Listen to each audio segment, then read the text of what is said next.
For many of us, Yu-Gi-Oh! Started as a playground activity, opening packs and using our favorite monsters to beat our friends. However, players have moved to secondary markets like TCG players to acquire the product they need, skipping the wonders of opening packs. In this series, I'll be building my own competitive deck using $30 every payday. Singles will be off limits, and certain products will require a special currency to unlock. This is my journey into Sealed Only Yugioh. Hello, and welcome. I went to my local OTS today. They did not have Ghosts from the Past, which is kind of what I wanted, but I saw Visit the Gadgets. I was like, that's a set that I could use. It has Scrap Recycler in it. So with these three being about $3, I'll open up all 6. We got an OTS for supporting them. Brother of the Fire Fist Spirit. Brother of the Fire Fist Cardinal. Raster Liger. Yoko.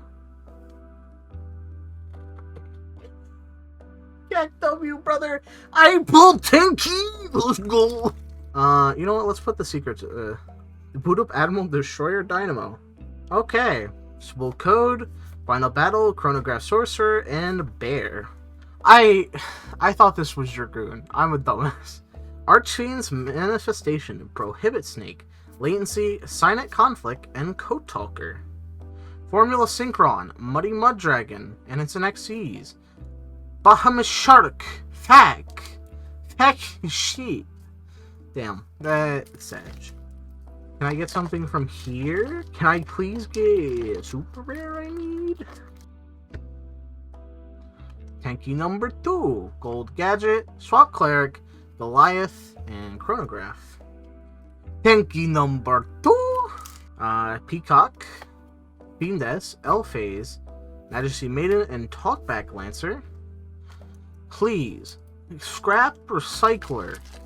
This is the only reason I bought this set. Boot up Order, Gear Force. Brotherhood of the Fire Fist Rooster, Defcon Bird, Brotherhood of the Fire Fist Spirit. And what is it?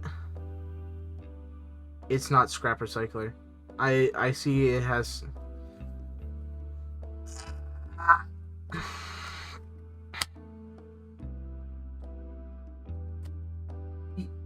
Now, I ordered an entire box of this shit because... I don't know, maybe Scrap Recycler is short printed or something? That's probably not the case. I'm just Omega unlucky. So I had the idea. With each of these being at $2 a pop, there's gotta be... I have to at least get one, right? So, yeah. We're only opening up one this episode. Gold Gadget. Power Hold the Moving Battery, Goliath, Green Gadget, and Ultimate Fire Formation Sinto. Pain. That's what I feel. Anyways, we're going to open up 2 more of these bitches. Golden Castle, Vanity's Ruler, Cubic Ascension, Witchcrafter Madame Vare, and Phantasme. Nightmare, Simorg, let me play Bird Up, Cubic Casualty, Hyper Director, a second Phantasme. So 2 Phantasme for this episode. That's interesting, I guess. Yeah. Alright, we're making technically 2 changes. We're taking out the 2 bye-bye damage, and we're putting in the 2 Phantasme, since it's, a decent hand trap versus Link decks. Maybe it'll do something. So... let's hop into some games and let's feel good again. Let's go! Match 1, we are dueling Yu-Gi-Oh! Kid from the Discord and his Penguin and Frog deck. If you want to duel me for future episodes, make sure to join the Discord link down below. Also, he asked me to show his deck, so here it is. The deck list is also in the Discord link if you want to download it. We're going first, activating Einsatz and summoning Snake by pitching in a Radiator and passing. Our opponent special summons Swap Frog, so we try to Einsatz, to which we get hit by Ash. Swap Frog dumps Ronin, allowing our opponent to special summon it and make Toad. They set 1 more and swing over our Snake. In our standby phase, our opponent activates Toad, summoning Dupe Frog. We try to activate Einsatz, but get hit by the second Ash, forcing us to set 2 cards and pass once more. In standby phase, our opponent activates Toad, so we activate Core so we don't have to keep saying no to Yugioh Pro. However, they negate our Core, allowing us to activate Einsatz when they special summon their Frog off Toad. Right? Or we could just get hit with a third fucking Ash. Pain! Our opponent makes a second Toad and FP Goods the Ice Barrier, adding Penguin Champion to hand. Unfortunately, we're not able to get a foothold in this game and lose game 1. Game 2, we're going first once more, having sided in Mystic Mine stuff. We set 3 and passed though. Our opponent sends Ice Barrier with FP Goods, adding Penguin Champion to hand. They set a monster which allows them to summon Champion and bounce Swap Frog to hand. They summon Swap Frog again, to which we chain Demise of the Land, activating Mystic Mine. They make Penguin Brave, set 1, and pass. We keep Mystic Mine on field for a couple turns, allowing us to draw into cards we need to get going. However, when we do remove Mystic Mine, we activate Babble and activate Malicious, banishing Penguin Brave by discarding Thunderbird, which lets us hit their back row.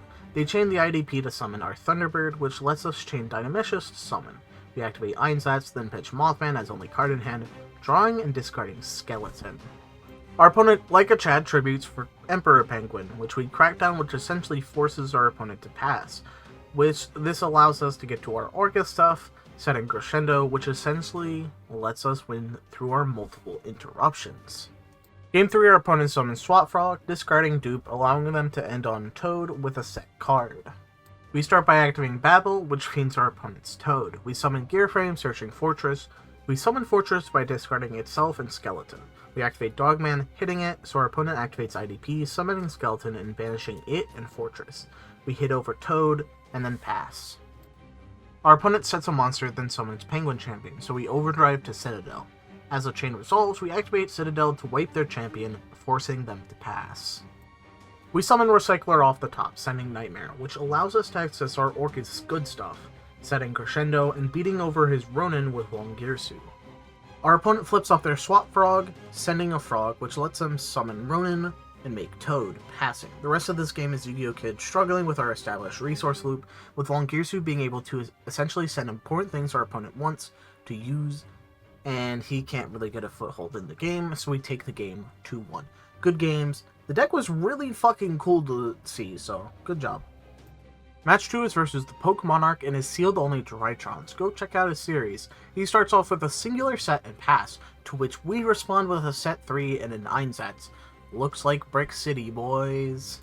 Jason discards Zeta to summon Alpha, adding Ben 10. He summons Ava and makes Linkuriboh, which procs our Phantasme, to which he orange lights. His Ava doesn't activate, so he summons Ben 10 and Levineer, forcing us to Dynamicious to the Levineer. He attacks in for a chunk of damage and passes.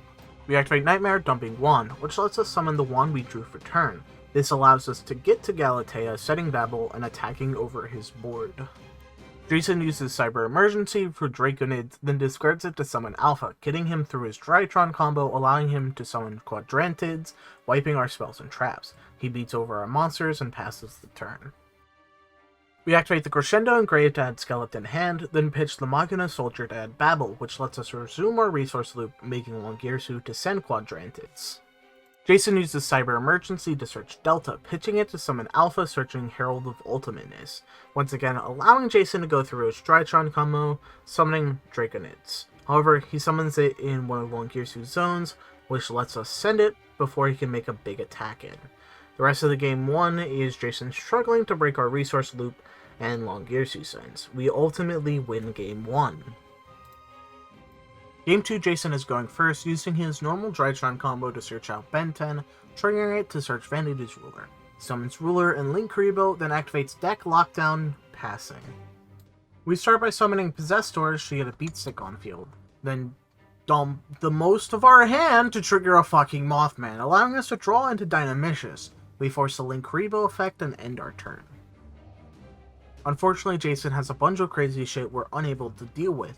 Vanity Ruler locking us out of the game, essentially, allowing him to use his Drytron combo to summon one of his big Drytron rituals, then finishes off in another turn by ripping our board apart with some Nightmares and attacking for lethal. Game 3, we summon Scrap Recycler, dumping Nightmare, allowing us to access our Orca's good stuff with a Crescendo Babel, and an Overdrive. Jason rips an MST off the top, targeting Babel, which forces our Orcus defects.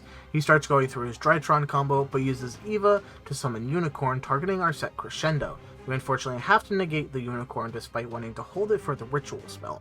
He makes Mu Beta and uses the Ritual spell to summon Quadrantids. He attacks in, allowing us to bye-bye damage for a cheeky bit of, damage, and force him to pass. We summon Planet Pathfinder and search Mystic Mine, in case we need to slam it down in an emergency. We add Skeleton to hand by banishing Crescendo, sending it to Grave to recur Babel. We use our resource loop to make Longirsu once again, send his big boss monster, send 9 sets, then attack over his Mu Beta. Jason top-techs Fafnir, searching Nova, allowing him to access his Drytron combo. He summons a ton of Drytrons and climbs into Phoenix to pop Babel, then summons Access Code to pop Galatea and swing over Longirsu. We summon Soldier and Citadel, then start using our Orcus loop to easily send Access Code with Longirsu and assemble Lethal. Good games, Jason. Very tense match. I believe this gives us 5 rival coins. Maybe we'll actually finally start to use them. Match 3 is against a rando using Danger Darkworld. Omega's very quick paced now, so there's not going to be much detail. We use Gearframe to search Fortress, discarding it, and Brass Bombard to summon itself. Our opponent uses their insane fucking luck to tear through our board and assemble Lethal with Saryuja, Grapha, and Bigfoot. Crazy. Game 2, we force them to go first, and they open 2 of their limited dangers, god damn it, and assemble a decent board with Grapha. They use a virus to rip our hand of some monsters. We try to use our Orcus resource loop to get a foothold in this game, but our opponent's luck is unfucking matched. GG's, I guess.